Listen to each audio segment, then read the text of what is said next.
안녕하세요. 이렇게 열렬히 환영을 해주셔서 정말 감사합니다. 네, 반갑습니다. 네, 이렇게 뵈니까요, 다 부모님들이신 것 같아요. 엄마, 아빠. 네. 맞죠? 나 엄마, 아빠 아니다. 있으세요? 예비 아빠들이시군요. 미리 공부하면 꼭 아이 잘 키울 것 같죠? 그지? 네, 어디 한번 봅시다. 진짜 그런지. 자, 오늘 저하고 어떻게 하면 그래도 좀 아이들을 좀 잘 키우고 행복하게 건강하게 잘 성장시키는지, 또 부모로서 어떻게 하는 게 좀 더 우리가 행복하게 잘 살아가는지, 뭐 이런 얘기 좀 나눠보려고 오셨어요. 오늘 그런 얘기를 좀 해보려고 합니다. 부모는 자녀를 낳은 순간부터 자녀를 사랑합니다. 본능적으로 사랑합니다. 우리 그거는 의심을 할 필요가 없습니다. 모든 사람이 자녀를 사랑하기 때문에 이건 뭐 전혀 의심할 필요가 없는데요. 그렇다고 해서 이 사랑으로 반드시 자녀를 잘 이끌고 잘 표현하는지는 사실은 좀 의문점이에요. 그래서 우리가 오늘 그런 생각을 좀 많이 해봐야 될 것 같아요. 사람마다 우리 아이가 좀 잘 컸으면 좋겠는데, 정말 우리 아이가 인생을 잘 살아갔으면 좋겠는데, 건강했으면 좋겠는데, 행복했으면 좋겠는데, 이런 생각 많이 하시잖아요. 네. 그래서 제가 이렇게 지나가면 정말 저한테 많이 물어보세요. 별의별 걸 다 물어보세요. 박사님, 뭐 아이를 혼을 내야 되나요? 말아야 되나요? 뭐 매를 들어야 됩니까? 안 됩니까? 뭐 벌을 세울까요? 그냥 내버려둬야 되나요? 한글은 언제부터 가르쳐야 됩니까? 수학은 언제부터, 영어는 언제부터 할까요? 하여튼 뭐 동생하고 싸워 일을 어떻게 합니까? 따로 키워야 될까요?부터 등등등 정말 많은 걸 물어보세요. 근데 이런 것들을 많이 물어봐서 배워서 아이한테 적용을 하면 사실 도움이 돼요. 좀 더 잘 키울 수 있습니다. 아이한테 도움이 됩니다. 그러나 우리가 더 중요한 거는 이 아이가 잘 크기 위해서는 부모로서 절대로 하지 말아야 될 것들이 있어요. 아이한테 하지 말아야 될 것을 안 하도록 지키는 것이 사실 더 중요합니다. 왜냐하면 도움이 되는 것들은 하면 도움이 돼요. 그러나 절대로 하지 말아야 될 것을 하면 해가 됩니다. 그러니까 적어도 우리가 부모로서 아이한테 해를 주는 부모가 되면 안 되겠죠. 네. 우리는 다시 말씀드리지만 아이를 본능적으로 사랑합니다. 사랑을 해도 본의 아니게 열심히 해도 의도하지 않게 아이한테 해가 될 수 있다는 얘기죠. 자, 조금 더 우리 생각을 정리해 봅시다. 우리는 아이가 행복하길 바라요. 네. 여러분도 행복하길 원하시죠? 네. 자, 그러면 아이가 행복해지는 데에는 무엇이 중요할까요? 라는 질문을 우리 스스로에게 해볼 필요가 있을 것 같아요. 뭐 부귀영화? 좀 행복할 것 같아요. 그죠? 요즘 같은 때 너무 돈이 없으면 좀 불편하고 힘들죠. 그러지 않을 정도의 조금 경제적인 여유가 있으면 뭐 좀 행복할 것 같긴 합니다. 그러나 그러한 부귀영화가 행복의 100%를 결정짓지는 않습니다. 권력? 요즘 봐서는 또 이 권력도 참 여러 가지로 어려움이 많은 것 같습니다. 그만큼 책임이 따르고 잘해야 되고 그러지 못할 땐 또 많은 어려움이 생기는 것 같아요. 자, 그래서 부귀영화, 뭐 명예, 권력 이런 것들이 좋긴 하나 이런 것들이 반드시 인간의 삶의 행복을 결정짓는 요인은 아닌 것 같습니다. 그러면 사람이 행복하게 살아가는 데 필요한 요소는 굉장히 많은데요. 오늘 제가 이 자리에서 여러분께 강조하고 싶은 거는 아이를 행복한 아이로 키우시려면 첫째, 마음이 편안해야 합니다. 사람은 마음이 편해야 합니다. 네, 그래야지 뭐가 다 행복감도 느끼고 남도 이해하는 여력이 생기는 거고 이 마음이 편한 것이 굉장히 중요합니다. 두 번째는 인간은 사회적 동물입니다. 그래서 사람들하고 그럭저럭 잘 지내야 합니다. 뭐 엄청 친하고 엄청 잘 지낼 것까지 기대할 건 없고요. 그냥 주변 사람과 그럭저럭 잘 지내면 됩니다. 성인들은 여러분 전화기에 이름이 표시되어 있는 전화가 자주 걸려오는 사람들 한 대개 20명 정도 됩니다. 많으면 30명, 적으면 10명. 자주 통화하는 택배 아저씨는 빼고 네, 택배 아저씨랑 잘 통하시죠? 그분은 빼고 나머지 여러분의 지인, 가족 뭐 이렇게 보면 사실 몇 명 안 돼요. 아이들은 학교에 다닐 경우에는 선생님, 자기 반 아이들하고 그럭저럭 잘 지내면 됩니다. 근데 이게 이렇게 어려워요. 이게. 자, 이렇게 행복에 필요한 조건이 그리 어려운 것 같지 않은데 마음이 편안하고 사람들하고 두루두루 잘 지내면 되는 건데 이것이 왜 이렇게 어려울까? 그리고 아까 제가 말씀드린 아이를 키우는 과정에서 절대로 하지 말아야 될 것은 무엇인가? 오늘 그런 얘기를 해볼 거예요. 자, 아이를 키우는데 해가 되는 거, 절대로 하지 말아야 되는 거, 절대 하지 말아야 될 것을 우리가 지키는 거. 중요한 게 많이 있습니다. 근데 그 중에서도 오늘 제가 말씀드리고 싶은 거는요.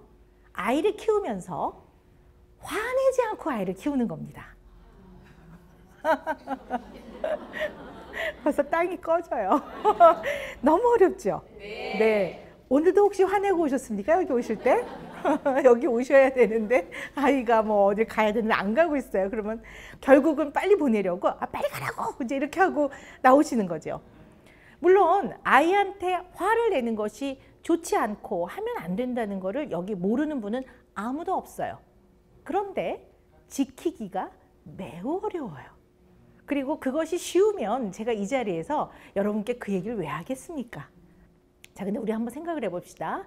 아이는 여러분이 가장 사랑하는 약자입니다. 이 가장 사랑하는 약자한테 우리가 인생에서 물려줄 것이 얼마나 많습니까? 경주의 문화유산, 여러분들의 삶의 가치관, 부모의 사랑, 또 뭐 우정, 사람을 배려하는 것들, 예의범절, 그다음에 지식도 아이한테 물려주고 싶고 또 많은 걸 보여주고 싶고 여행도 같이 가고 싶고 이런 물려주고 싶은 게 너무 많아요. 그리고 우리 대한민국 국민들의 여러 가지 기술들, 뛰어난 능력들 다 물려주고 싶어요. 이렇게 물려주고 싶은 게 많은데 우리는 왜 사랑하는 약자한테 화내는 걸 물려줄까 하는 거죠. 생각을 해본다면 약자요, 이 아이가 가장 사랑하는. 근데 이것이 어려운 이유는 우리가 그냥 뭐 어떤 양파의 겉껍질처럼 그냥 누구나 쉽게 눈에 띄고 누구나 쉽게 알아차릴 수 있는 거. 야, 화를 내는 건 좋지 않죠? 아, 그럼요. 이런 정도는 일상에서 나의 행동과 나의 표현 방식을 바꾸는 데에는 역부족입니다. 정말 우리가 우리의 삶에 변화를 일으켜서 이것이 매일매일 지속이 되고 매일매일 지속되는 것이 쌓이면 하나의 기준이 되고 이 기준이 개념이 돼서 나의 인생의 가치관과 철학으로 바뀌어지려면 정말 심각하게 생각해보고 고민을 해보고 성찰해보는 과정이 필요합니다. 그러지 않으면 우리는 그냥 매일 하던 대로 하고 삽니다. 우리는 아이한테 화내고 때로는 욱합니다. 버럭하고 화를 내고 그리고 나서 우리는 너한테 도움이 되라고 너를 가르치려고 너를 사랑하니까 라는 이유로 우리 자신을 합리화시키고 정당화합니다. 그래서 우리는 매일 아침에 일어나면 우리의 인생은 회전문입니다. 매일 똑같은 인생을 살고 가는 거죠. 근데 저녁이 되면 아이들이 자는 모습이 너무 예뻐요. 그 어깨와 엉덩이와 발과 숨을 새근새근 쉬는 게 너무 예쁘거든요. 그럴 때는 미안한 마음과 사과의 마음이 절로 생겨요.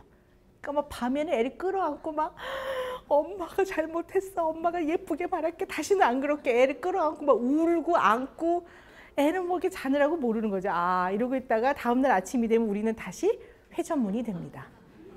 야, 일어나! 뭐 이렇게 해서 시작이 되는 거죠. 그래서 오직했으면 우리 대한민국을 욱하는 대한민국이라고까지 얘기를 하겠습니까? 정말 우리는 욱하는 민족입니다. 왜 우리가 이렇게 되는지 모르겠습니다. 조용한 아침의 나라의 국민들이었는데 왜 이렇게 되는지 모르겠는데요. 사실 욱이라고 하는 거는 사전에도 있습니다.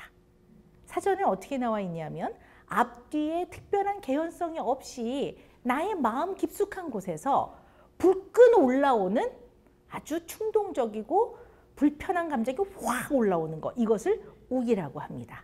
우리는 늘 욱합니다. 여러분 잘 아시죠? 욱하시죠? 네. 자, 그러면 우리 한번 솔직해집시다. 나는 욱하는 엄마다. 네. 소심하게 들으세요. 네. 아, 그런데 뭐 부끄러워하실 게 없는 게요. 자기 자신을 잘 이해하고 받아들이고 인정을 해야 거기서부터 어떠한 것들을 배우게 되고 그다음에 변화가 일어나는 겁니다. 내가 그렇구나라고 인정하는 것이 사실 문제의 해결의 출발이기도 합니다. 자, 우리는 이렇게 가장 사랑하는 약자한테 욱합니다. 우리뿐만 아니라 가정 내에서 부모가, 학교에서 어른들이, 사회에서 어른들이, 미디어에서 TV나 이런 방송에서 끊임없이 좋은 역할을 맡은 사람이나 나쁜 역할을 맡은 사람이나 할 것 없이 모두가 마음이 안 들면 욱합니다. 좋은 일을 하는 경찰도 뭐가 잘 안 풀리면 서류를 던져. 나쁜 역할을 맡은 사람은 뭐가 꼬이면 뭐 리모컨을 갖다 던져. 모든 사람은 욱하고 소리를 지르고 던집니다. 그것이 우리에게는 너무나 일상화되어 있습니다. 그러다 보니 이 문제를 인식하기도 전에 우리 모두가 그것에 너무 익숙해져서 그냥 우리 삶의 많은 부분을 차지하게 됐습니다. 그래서 가장 평화로워야 되고 가장 안전해야 되고 가장 아이가 이게 정말 행복하구나 라고 느껴야 되는 그런 가정 내에서 우리 여전히 욱하고 소리 지르고 화내고 우린 그렇게 살아가고 있습니다. 이게 얼마나 큰 문제입니까? 이것이 굉장히 큰 문제라는 것을 인식하는 게 오늘의 첫 출발입니다. 1단계입니다.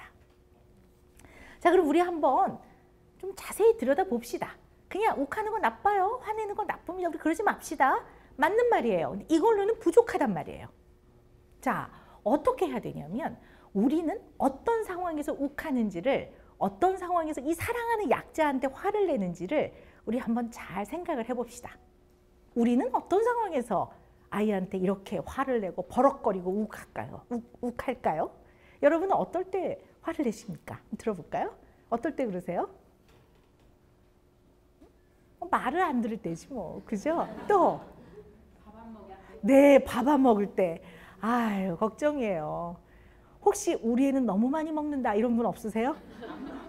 그런 분도 있어요. 사실은 안 먹을 때. 또 안 잘 때. 그때도 참 속상해요. 좋게 재우다가 나중엔 자라고 뭐 이러면서 이제 결국 애를 울리고 재우죠. 또 형제끼리 싸울 때, 그죠? 내 마음대로 안 될 때, 그리고 아이가 뗐을 때, 징징거릴 때, 아이가 하루 종일 울어요. 그럴 때 아주 화가 나죠. 그리고 아이가 하루 종일 나불나불대고 말대꾸를 해요. 또 어떤 집 아이는 말을 안 해요. 그래서 어떤 애는 너무 나가 놀아요. 집에 안 들어와요. 어떤 애는 밖에 아무리 나가라고 해도 안 나가요. 근데 이런 것들이 다 부모들이 화가 난 상황들이에요. 그래서 대부분 얘는 왜 이렇게 내 마음대로 안 돼요? 이렇게 얘기를 하세요. 당연하죠. 애들이 뭐 로봇입니까? 그러나 부모들은 늘 일상생활에서 매일매일 이런 상황을 직면하게 됩니다. 여러분도 예외가 아니실 겁니다. 아마 마음속으로 그러는 오은영 박사님은 집에서 아이 키울 때 화 안 낼까? 강연할 땐 분명히 저렇게 얘기하지만 집에 가면 화낼 거야 아마. 이렇게 생각하실 수도 있어요.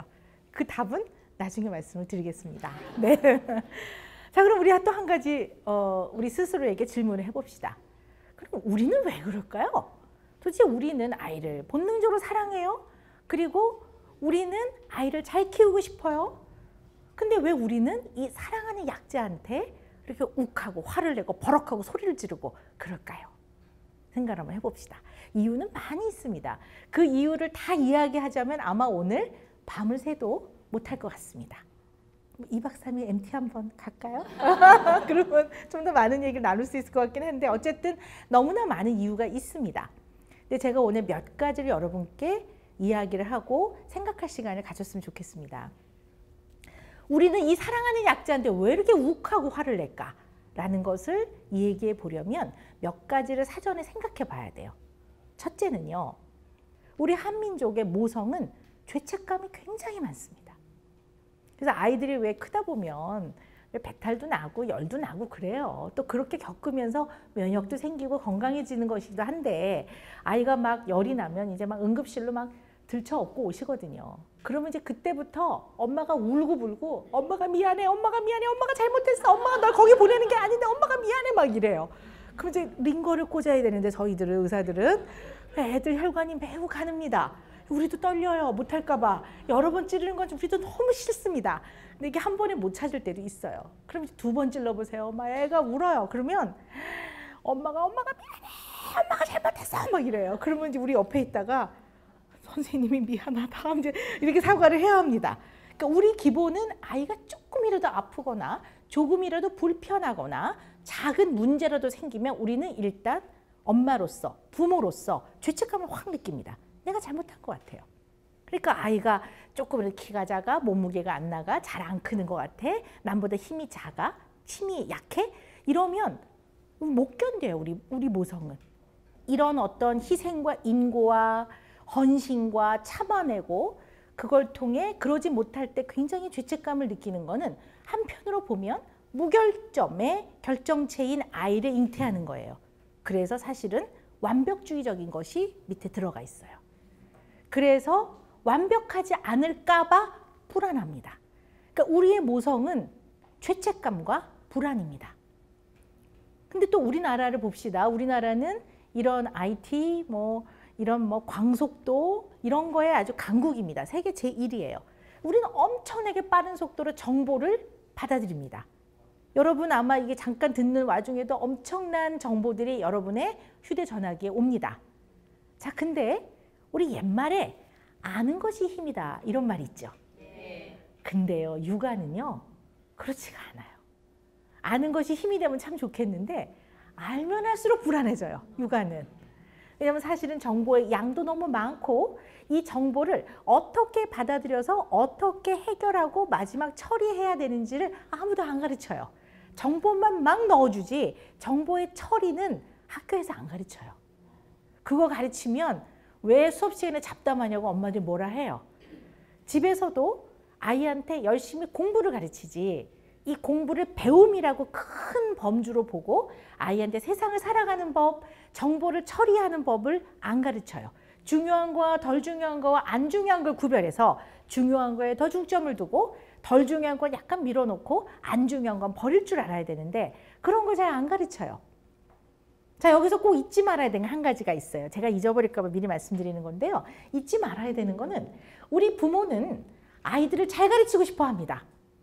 그런데 많은 것을 빨리 가르치는 것이 좋은 교육이라고 생각하는 거에 절대로 그렇지 않다라는 걸 여러분 머리 한구석에 남겨놓으시길 바랍니다.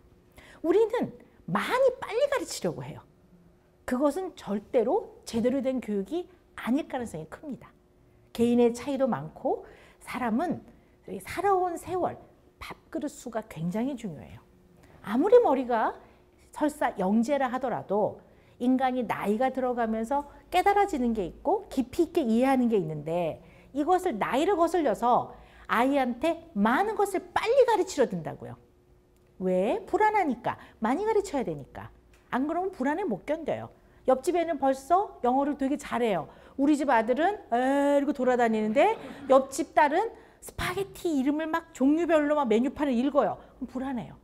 그럼 이제 집에 와서 잘 놀아주다가 어제까지는 오늘부터 앉혀놓고 똑바로 앉아 이러면서 등 세워 이러면서 가르치는 거죠. 우리는 이처럼 많은 정보를 받아들이기 때문에 사실은 알면 알수록 육아가 더 불안해집니다. 우리의 원래 한민족의 모성애가 그래요. 더군다나 우리는 정보를 굉장히 많이 받아들여서 불안해요.